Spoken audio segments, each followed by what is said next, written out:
កំឡុងថ្ងៃនេះមិនមែនបងទេជុំនោះដោយគេមាងមេបងស្ទើប្រែទ្រូងសំលេងភ្លេងការចាំងលឺរំពងពេញភូមិបងអង្គុយយំមើលមុំសំពះទឹមជាមួយនឹងគេបងយោបងយំក្រោយរោងការគេសរសើរថាប្តីអូនជីកូនសេដ្ឋីត្រូវហើយបងក្រស្មោះសរស្រាលដូចសំឡីចំណងនិស័យចងដៃស្រីទាំងអាឡងអាឡៃអូ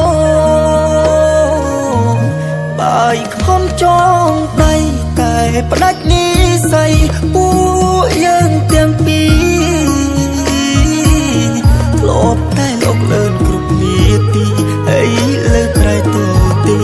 នឹកសំដីនេះមេអូនថាចង់ការជាមួយបង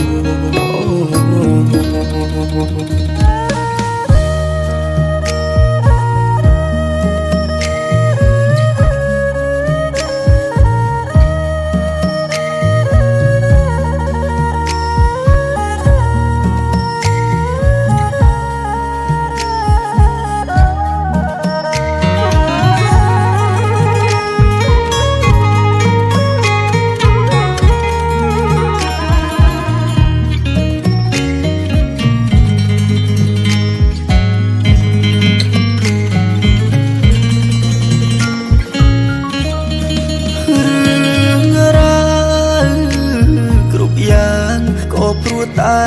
លុយសន់ទូជាប់លុយអូនប្រថុយទ្របាក់ភ្លេចគិតពេលនេះត្រូវចោលគ្រប់យ៉ាងសល់ត្រឹមអាដិតបងក៏អសិតសូមវមិត្តអូនរៀបការបំភ្លេចបងចោបងយោបងយំក្រោយរោងការគេសរសើរថាប្តីអូនជីកូនសេដ្ឋីត្រូវហើយបងក្រស្មោះសរស្រាលដូចសំឡីចំណងនិស័យចងដៃស្រី